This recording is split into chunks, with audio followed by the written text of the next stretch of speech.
And back again one more time, right here on the West Coast, because we do the most on this side of the coast. Myself, Dr. Harris, and our co-host Aline Reed, one of the top 5 revolutionary women that I only know here in the San Joaquin Valley, let alone talking about the state of California. Maybe the nation, I don't know. She's cut from many different cloths, even the Black Panther Party. So she has a lot of knowledge and a lot of information that you should sit down and talk to her one day. She can really fill you up with a lot of good knowledge. So, well, I love y'all, so I love to talk about my people. You see, she's conscious. She got a dashiki on. I mean, she's just a total package. I don't know what to say, you know. Thank you, nephew. I appreciate it, y'all. He's been adopted, so he's my nephew. He's one of my nephews.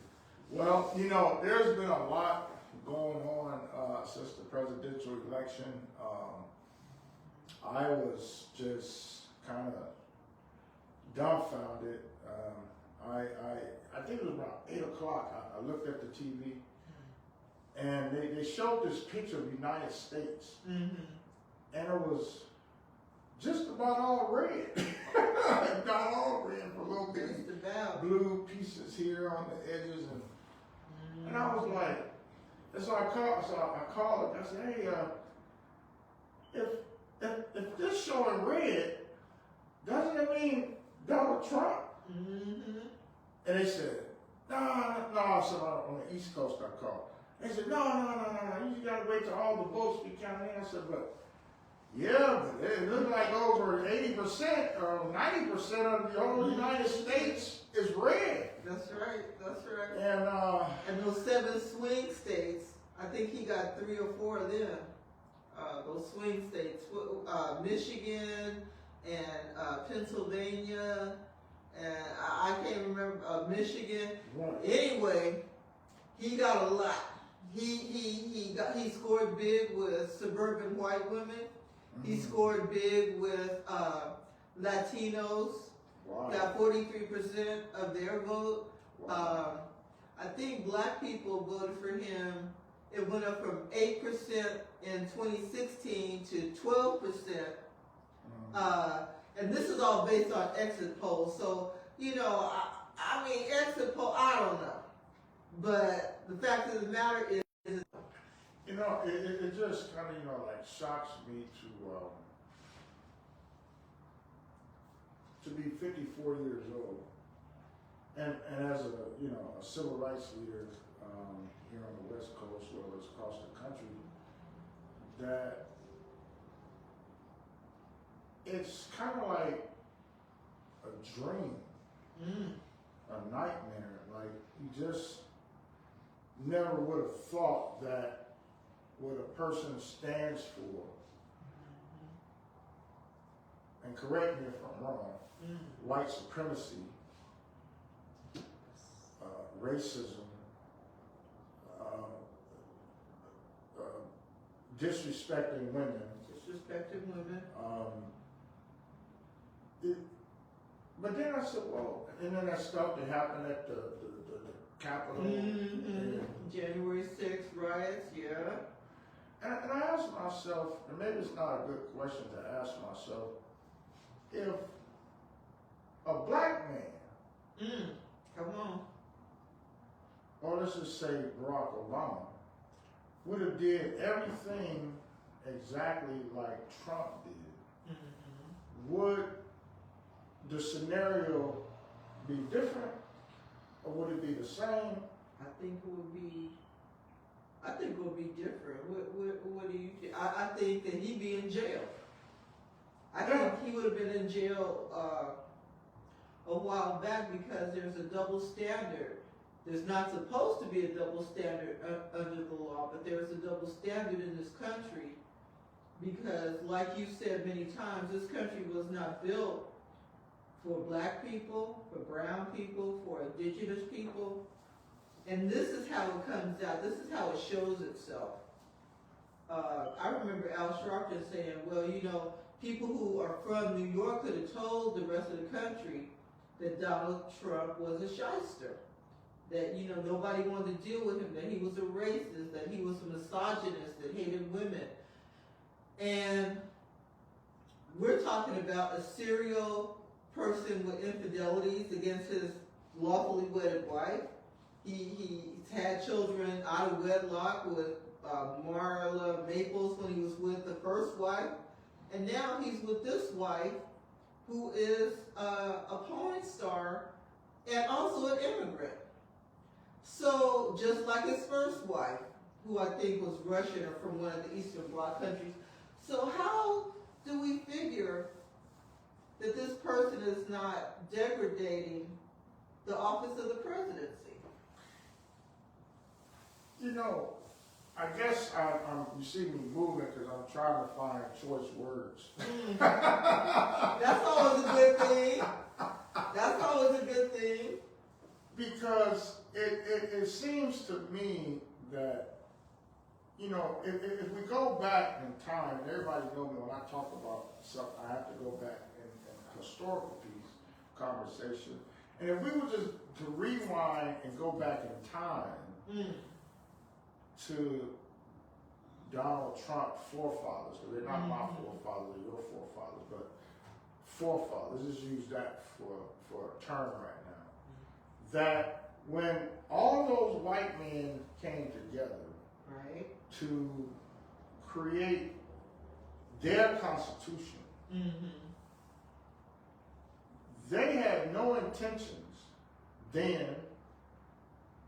and they probably turn over in their grave now to say, how in the world did our descendants allow you slaves to become citizens or brown people or whoever people when we created this constitution so that our white people will be in control.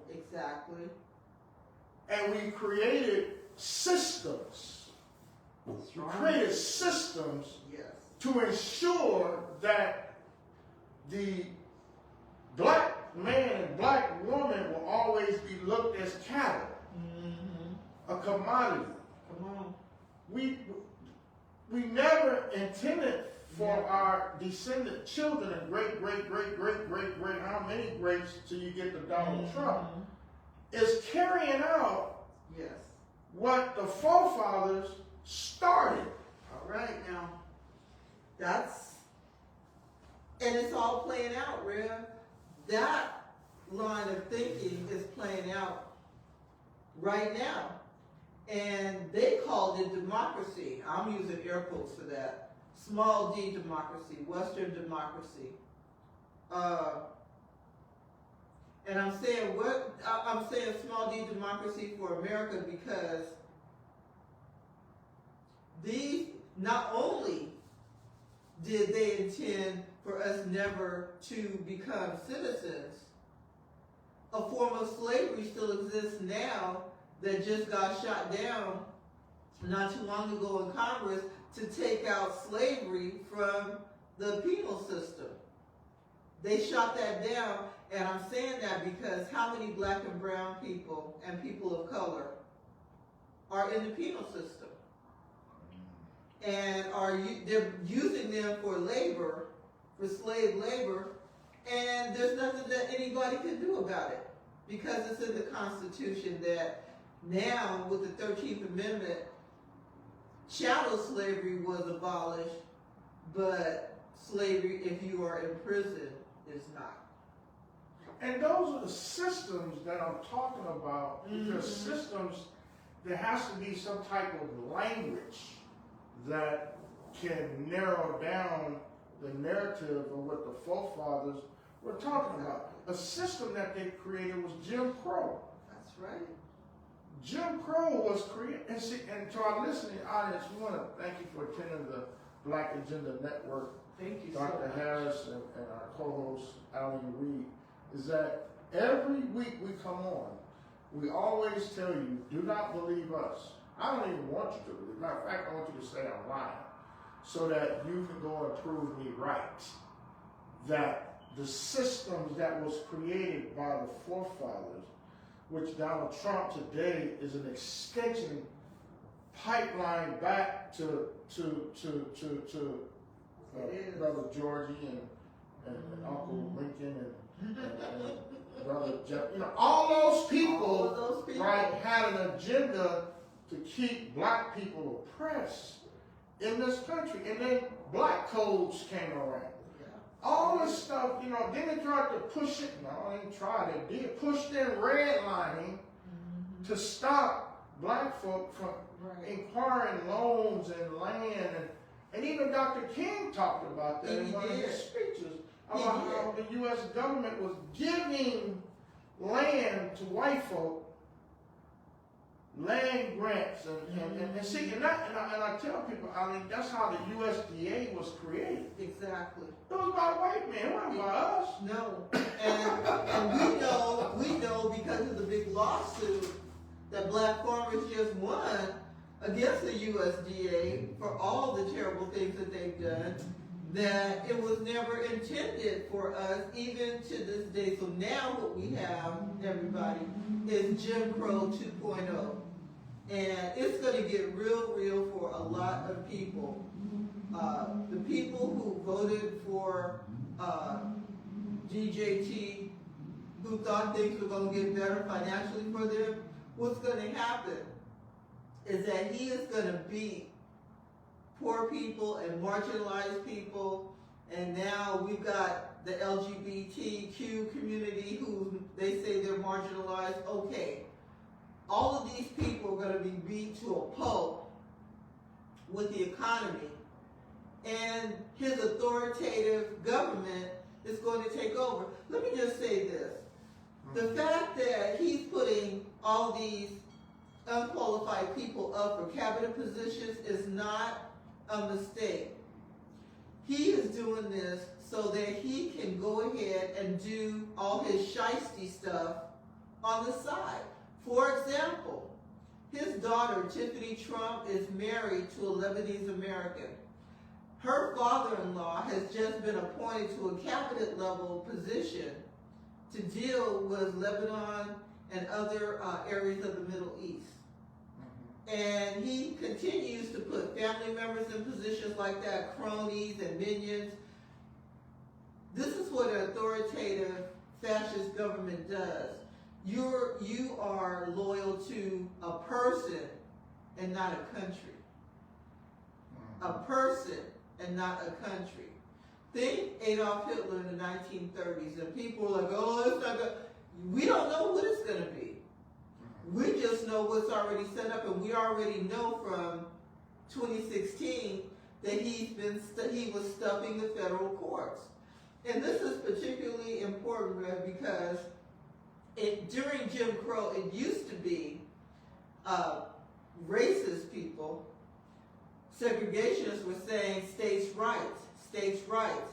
And so if you wanted any relief, any legal relief, you had to go to the federal courts. Well, if he's got his appointees in all the federal courts, what are black and brown and indigenous people supposed to do about that? It was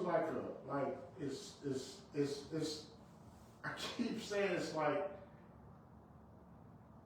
Trump is a extension from the forefathers. He is. Now, I just pulled up here on my laptop as Aline was talking about Jim Crow laws. Jim Crow laws. He talked about how he's putting certain people in certain cabinets to push Jim Crow. It's the same old dance, just a different melody. That's right. Right?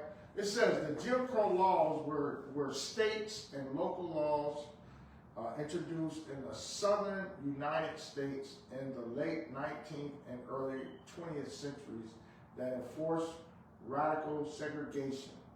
Jim Crow being term of African American, the last of the Jim Crow laws were overturned in 1965. 1965. It started way in the 1900s. and supposedly it was overturned. Supposedly. Supposedly overturned.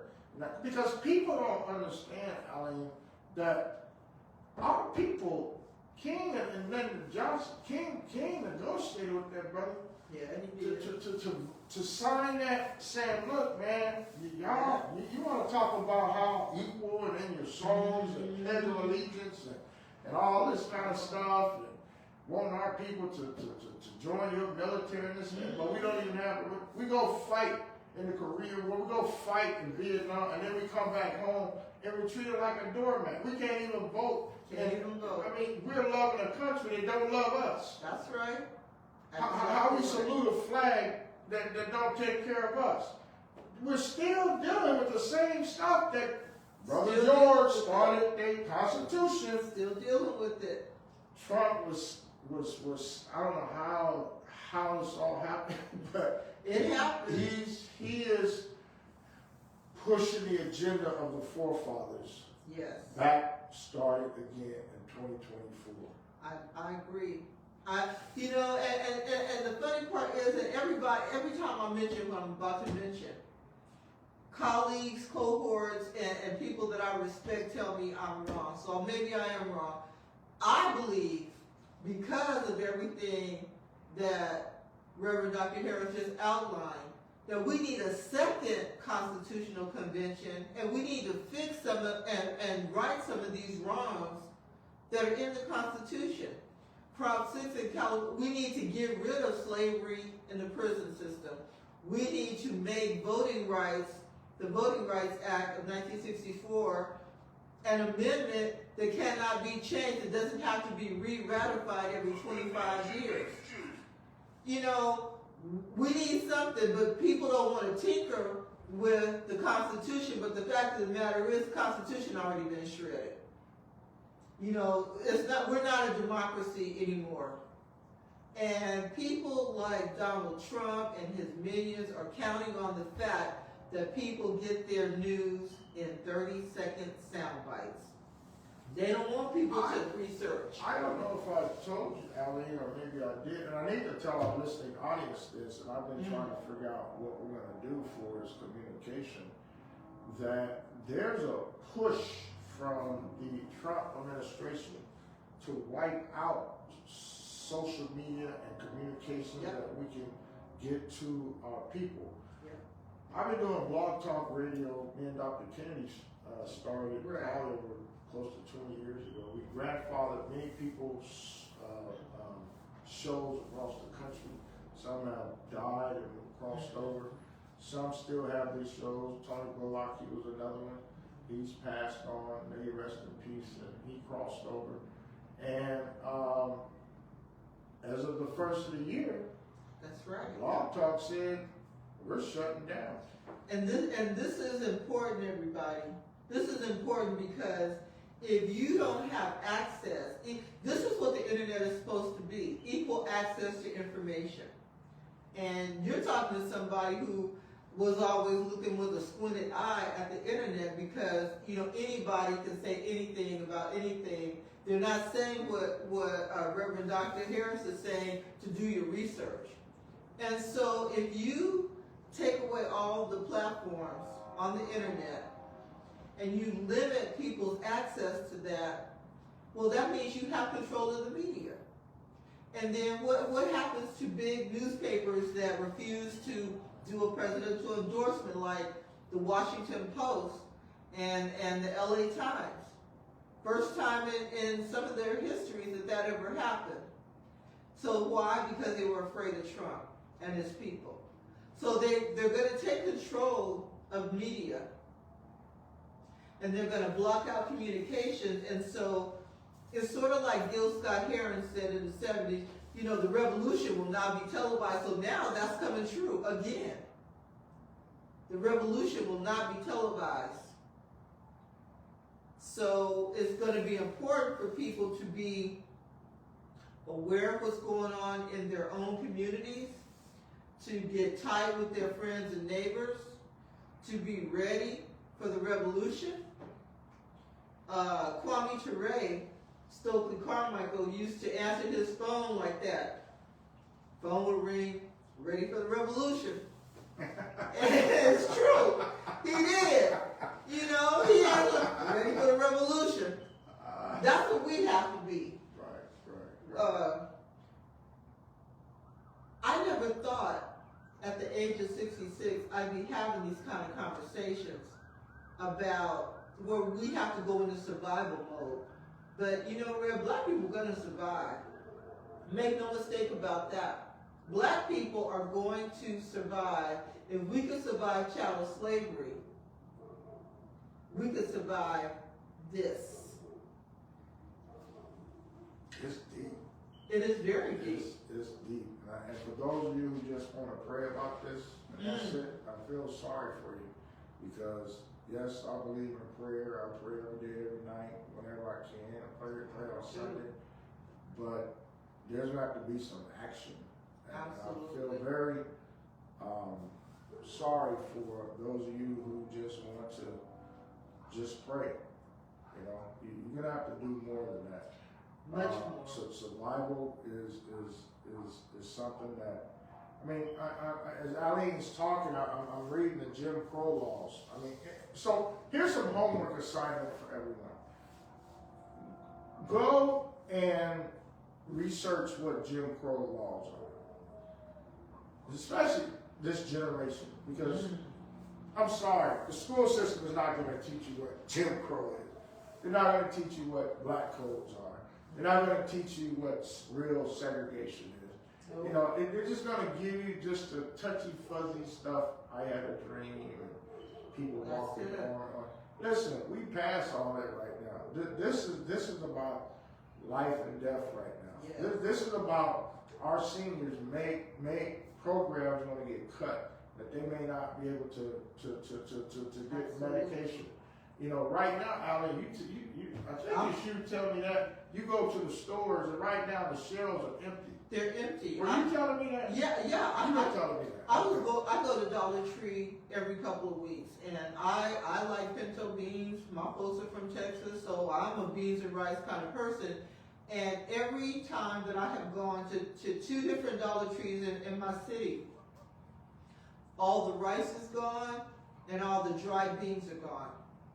I mean, so we're talking a month and a half that this has been going on, and I'm like, oh, okay, I'm running low on my supply at my house.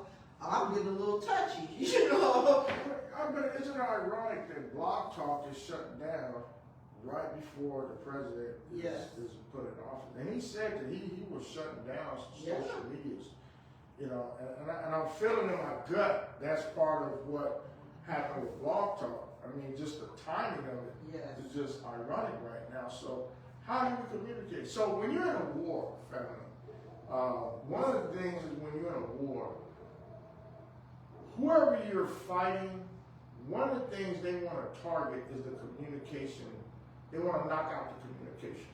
Right? They want to know where those towers are. They want to know, because once they knock out the communication, then you're not able to communicate with your soldiers and lieutenants wherever they are, and that's what's happening now. They're knocking out our communication, right? I mean, it may be Facebook may be knocked out. Then where are we at then? I mean, that's the major social media we have now. Exactly. And what about the towers that we bounce off of to use these cell phones? I mean, so when Big Brother's listening, you already know who Big Brother is. And just think about it, folks. We all have cell phones now. Communication has been nice and easy. Back in the 60s, the 40s, 50s, 60s, and 70s, they didn't have any of this kind of stuff. None of it. And look at all they accomplished. What, using a phone tree? They got a list of phone numbers. You go down the list. You go down the list. You backtrack and go down the list. And they still got it done. We have no excuse, Rev, for not taking care of our people. Yeah, this is some serious times right now. For those who've been in a recliner having a Coke and a smile, you ain't gonna be having no Coke and a smile coming after the first of the year. And I'm just telling you, it's you know, I've been in the trenches for many years. I mean, Aline has taught me. She's been in the trenches before. I was in diapers, she was in the trenches, okay, in San Francisco and Oakland. And so, you know, she understands all of the logistics of redlining and the wiping out black communities like they're doing here now in Fresno, California, as well as all over the state of California. And it's like, what are we gonna do? And I'm telling my folk that I pastor, Aline, that it's not time to be getting ready. You better be ready. Be ready. You better be stacking up on your water. You better be stacking up on your medication.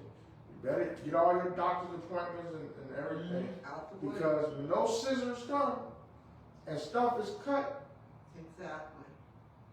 a lot of people is going to be. He's talking about cutting Social Security and Medicare for people like me who are retired. I mean, I'm 66 years old, so I'm retired. That's my main income. So what am I going to do? See, and this is the thing. I'm not going to panic. I am going to get ready because this is going to be a battle. And we live in an area in the San Joaquin Valley that is well known as one of the locations where Japanese Americans were rounded up. Their farms were taken and wound up in the hands of people that did not look like them. And what happened? They were in internment camps in World War II.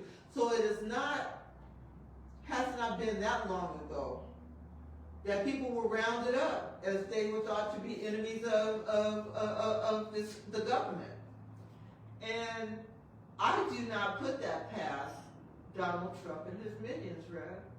Because if he says to somebody, well, the enemy within, this is a phrase that they're starting to use now.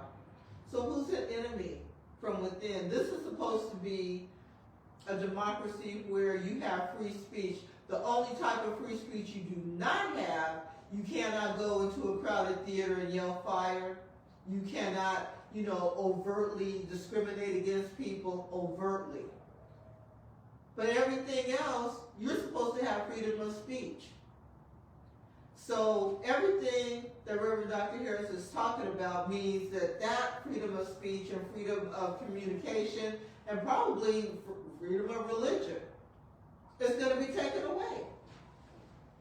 These evangelicals who say they're Christians and they're patriots, these are the real patriots sitting right here, who feel enough love for their country and their people to call it out. But don't you find it ironic how, just to add to what you're saying, that we go through this whole piece of Constitution created, the Pledge of Allegiance created, and I'm doing a research. I really want to know who decided to put those words. I really want to do some in-depth research on that. But then to put in language that we're equal to animals, and to put in language that for tax purposes. See, language is important because when that man, I don't know if I should call him a man, but I'm gonna call him a man. I'm gonna be nice tonight. I'm not gonna hit hard tonight.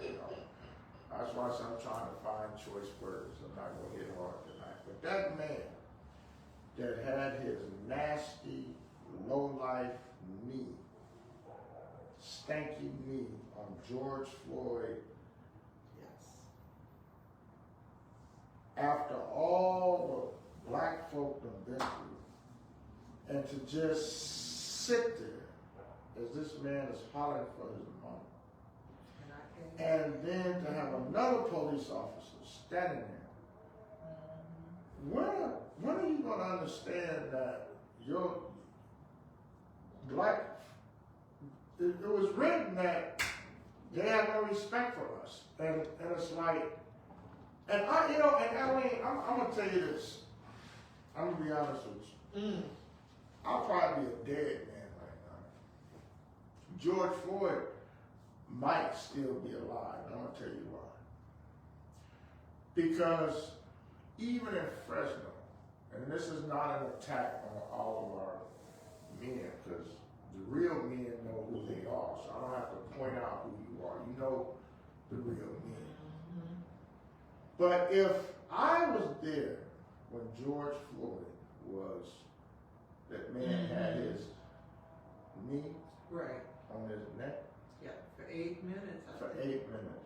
There's no way in hell I would have stood there looking. I might have been a dead man, and George Floyd might have still been alive, because I would have ran over there and tackled That I believe. that cop. That I believe. And no doubt they probably would have shot me.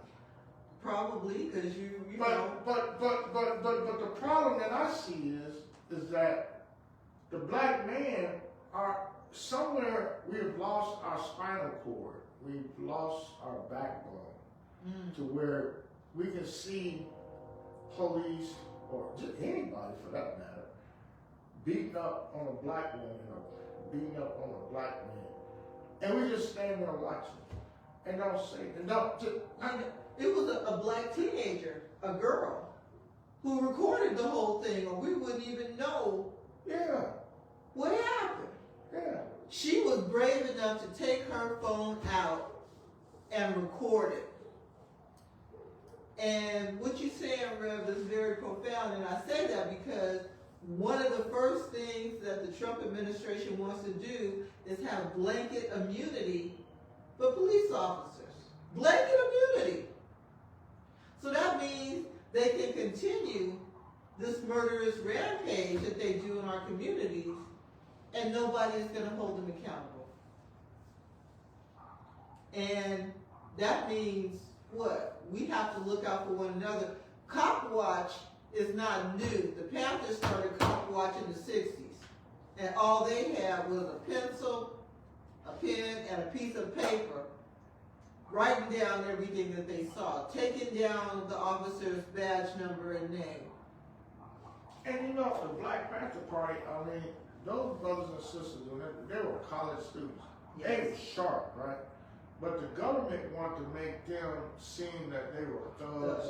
That's right. And hoods, that's right. How do thugs feed their community? How do thugs be able to bring in a lead program? How do thugs Head Start? That's why Head Start is because the Black Panthers started that program. You know, the 12-point point program that they started. And it's this imagery that was created by this government to assassinate. It took COINTELPRO, it took the U.S. government to bring them down. They were infiltrated by people who looked like us, but it was the government that went after them. J. Edgar Hoover, that cross-dressing racist, went after these brothers and sisters.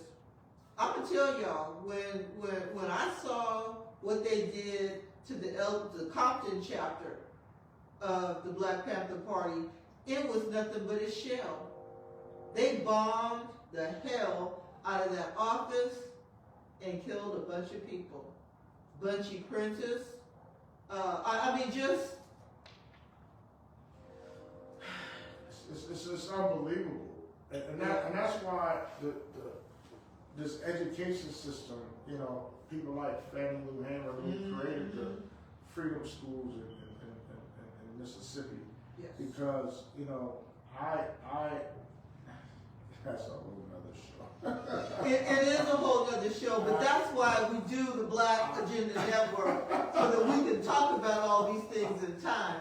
But go on and say what you're going to say, I just think that we have to rethink how we move forward, you know, and we all want to live in unity and all that, and I want to live in unity too. But I also think that there's some things that within our culture of people that we have to handle on our own. I can't expect the wrong community to come over and handle certain issues in my hood. I can't expect the Hispanic community to come over and handle issues in our hood. And then vice versa. There's issues that they have to handle on their own. Absolutely, and I think this is one of the things that we need to talk about and acknowledge when we have the upcoming revolutionary MLK event in January. We bought it the hour here, and we just want to talk about this real quick because a lot of people are tired of this milquetoast, political-driven politicians, MLK stuff that they do downtown Fresno. And I'm not like trying to pour salt. I know just about all the people who work on all the committees and all of that. But I strongly feel that when it's politician led,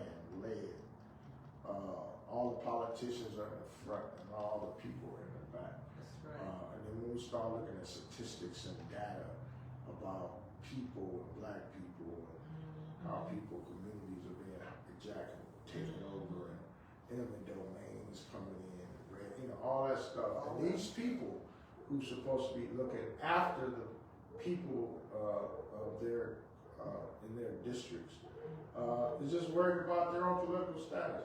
And they have the audacity to want to get up and speak on our brother's birthday. So what we did was, what I had been saying, I wrote on, you go on Google, type in politicians 20 Black history, you can type that in, and you will see I wrote a letter, forget what year, I wrote another letter, rebuttal to that, need to write another one. And I just laid it all out that, they just toying with us, because there's no reason why West Fresno 93706 should have the highest concentration of poverty from the Brooklyn Institution report next to Katrina, when the entire San Joaquin Valley is the breadbasket of the world. $8 billion. $8 billion industry. But right here where I'm sitting in this community, there's all this poverty right here. See, someone is perpetrating a fraud, and we have to call it out. But when you call it out, then you become the troublemaker. When you call it out, you're not supposed to be saying that. When you call it out, you're a radical. When you call it out, and no, I'm supposed to call it out. We're supposed to call it out. Because you're the one saying in your freaking Constitution we're supposed to be equal and justice for all. There's no freedom of equal speech. Justice That's right. for all. You want to silence people who have the best interests of their community. You want to turn people against them. People ask me, they say, man, how come all these years that the MLK committee downtown has never recognized you for the work that you've done in your community and you have done, just all over the world. And so you have a true track record. She says, what's going on? Why they don't recognize you? And I said, well, it's very simple. I don't read no one's script. I don't read anyone's script. I'm about the people. I'm like Stokely Carmichael. I'm like Dr. King. I'm like Malcolm. These people, Aline, I believe that they celebrate Dr. King more because he's dead. Exactly. They celebrate him because he's dead. And they're happy that he's dead. They're happy that he's dead. Because he was attacking policy. And you could march in the streets and sing "We Shall Overcome" until you turn blue. But the bottom line is, King was about changing policy. Yeah. He was about changing a wrong into a right. Action. And he understood that it was a political thing. Some people tell us, well, how come you always talking about politics in the pulpit? Well, Dr. King took the pulpit, put it on the sidewalk, the sidewalk, put it in the pulpit, and that's how he brought people together to educate them about the injustice and about this blank check that America has signed and still has signed. And still, we haven't even gotten reparations. That's a whole nother That's a whole nother story. But listen, so we have a revolutionary MLK event happening on January 19th, 2024. There's going to be a short march starting at 12:30, and we are going to have a panel of educated people at 2 o'clock here at Free AME at 806 Collins in Fresno, 93706 on the Golden West Side of Fresno. And we are talking about the revolutionary MLK. We're not talking about the nice, dreamer. We're talking about the brother that said, I am afraid that this American dream has turned into a nightmare. I am afraid that I have integrated my people into a burning house. That's what he said. That's what he said. That's what he said. And because Malcolm, Malcolm and King, they loved each other. You seen them taking pictures together. But the country was trying to create this narrative that they were enemies. They was not enemies. They were brothers. It's like, I'm going to go down this bridge, you go down that bridge. We may not go down the same bridge together, but we're going to go in the same direction to get to the same destiny. And that's what King and Malcolm was about. Exactly. And at the end result, what happened?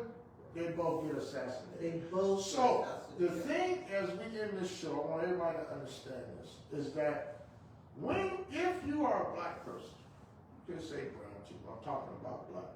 If you are a black person, and you know your culture, you know who you are, you know about your history, you become a threat to this country. Come on. And this country has already sent notice out through the 60s, through the 50s, through the 40s. I mean, we remember Megan Evers. Megan Evers wasn't a person going out hurting people. Megan Evers in Mississippi registering people to vote, like you did and still do with the West Fresno Democratic Club. And he was a threat to the system. June 12th, 1962, I believe is when they got him. I could be wrong. But I remember June 12th. Why? Because that's my birthday. Yeah. That is my birthday. They killed him on my birthday in front of his wife and children inside their house. They watched him be murdered. Yeah. He came home one night. A man that's just trying to get people to register to vote. That was it. That's a good American, right? I mean, you want us to be good little houseboy Negroes? Hey, he encouraged people to register to vote. He wasn't breaking no laws, but when he went home that night, his 3 little girls was on the other side of the door. The Klan was out around the house. He put his key in the door and turned it, and they came up behind and blew his brains out. Yep, they did. Right in America. I do believe that Medgar was a veteran. Yeah. He fought for this country. Yeah. So there's many stories, that that I teach in my ministry. I teach out in the community to inspire you to go read. So your homework from this week until next week is look up Jim Crow. What does Jim Crow mean? Black codes. And then we're going to get into the Willie Lynch letter at a later date. That's deep. But look at the Willie Lynch letter, Jim Crow, and black codes. And we're going to end it here. It's that time right now. We went a little bit over, but we started a little bit behind. But we'd just like to welcome everyone to the Black Agenda Network. We're here on the West Coast, Fresno, California, Mississippi, Fresno, Cal, Alabama. Hey, we're here to stand, we're here to fight. Our fists will always stay up. Power to the people. The resistance. I don't know what this stuff Trump doing putting this fist. I think he got authorized. Yeah, it's a whole different signal. He's going, but we know where he got it from. It's another cultural appropriation. That's what I say. But we implore you all to stay black until we get back with you. All right. Power to the people. Power to the people.